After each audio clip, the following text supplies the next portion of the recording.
ജനുവരി 26 രാവിലെ ഡൽഹിയുടെ തണുത്ത മഞ്ഞ് മന്ദമായി മാറി തുടങ്ങുമ്പോൾ ഒരു വഴിയുണ്ട്. ഒരിക്കൽ രാജ്പഥ് എന്നറിയപ്പെട്ടിരുന്ന ഇന്ന് കർത്തവ്യപഥ് എന്ന് വിളിക്കപ്പെടുന്ന ആ മഹത്തായ പാത. അവിടെ ഒരു അത്ഭുതം ആരംഭിക്കുന്നു. അതൊരു പരേഡ് മാത്രമല്ല, അത് ഇന്ത്യയുടെ ആത്മാവിന്റെ പ്രകടനമാണ്.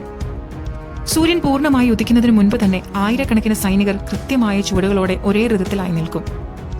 അവരുടെ ബൂട്ടുകൾ നിലത്ത് തട്ടുമ്പോൾ ഉണ്ടാകുന്ന ശബ്ദം പോലും ഒരേ താളത്തിൽ. അത്രയും പരിശീലനം, മാസങ്ങളോളം റിഹേഴ്സൽ. ഒരു ചെറിയ തെറ്റും രാജ്യത്തിനു മുന്നിൽ സംഭവിക്കരുത്. ഇന്ത്യയുടെ പ്രസിഡന്റ് വേദിയിലെത്തുമ്പോൾ 21 ടോപ്പുകൾ കൊണ്ട് സല്യൂട്ട് നൽകും. ആ നിമിഷം രാജ്യത്തിന്റെ പരമാധികാരത്തെ പ്രതിനിധീകരിക്കുന്ന നിമിഷമാണ്. പിന്നെ ദേശീയ ഗാനം മുഴങ്ങും. ആ സംഗീതം കേൾക്കുമ്പോൾ മുഴുവൻ പ്രേക്ഷകരും ഒരേ സമയം എഴുന്നേൽക്കും. ഒരേ ഒരു ശബ്ദം, ഒരേ ഒരു ദേശം. അതിനുശേഷം ആരംഭിക്കും മാർച്ച് പാസ്റ്റ്. ആദ്യം ഭൂസേന, പിന്നെ നാവികസേന, പിന്നെ വ്യോമസേന. അവരുടെ യൂണിഫോമുകൾ, അവരുടെ കൃത്യത, അവരുടെ മുഖത്തെ ആത്മവിശ്വാസം, ഓരോ ചുവടും ഒരു സന്ദേശം പറയുന്നു: രാജ്യം സുരക്ഷിതമാണ്. അതിനുശേഷം വരുന്നത് കുട്ടികളുടെ കണ്ണുകൾ ഏറ്റവും അധികം കാത്തിരിക്കുന്ന ഭാഗം: സംസ്ഥാനങ്ങളുടെ ടാബ്ലോകൾ. കേരളത്തിന്റെ കലയുടെയും പാരമ്പര്യത്തിന്റെയും ദൃശ്യങ്ങൾ, രാജസ്ഥാന്റെ മരുഭൂമിയുടെ ഭംഗി, പഞ്ചാബിന്റെ ഭാംഗ്ര നൃത്തം.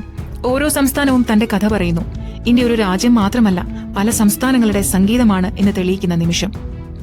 പക്ഷെ ഏറ്റവും ആവേശകരമായ നിമിഷം എന്താണെന്നറിയാമോ? ആകാശത്തേക്ക് നോക്കൂ. ആദ്യം ചെറിയ ഒരു ശബ്ദം, പിന്നെ വേഗത്തിൽ വരുന്ന യുദ്ധവിമാനങ്ങൾ. വ്യോമസേനയുടെ ഫ്ലൈ പാസ്റ്റ്. ആകാശത്ത് ത്രിവർണ്ണ പുക പടർന്നപ്പോൾ എല്ലാവരും ഒരുമിച്ച് കൈയടിക്കും.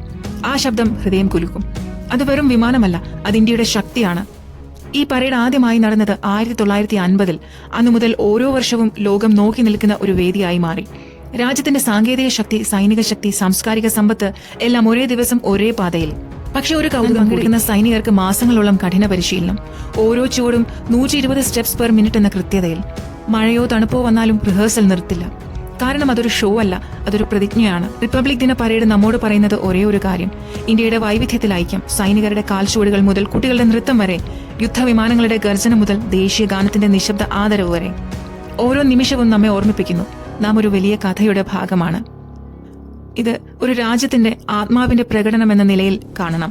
കാരണം ആ പാതയിൽ നടക്കുന്നത് സൈനികർ മാത്രമല്ല, അവിടെ നടക്കുന്നത് ഇന്ത്യയുടെ ചരിത്രം, അഭിമാനം, സ്വപ്നങ്ങളാണ്.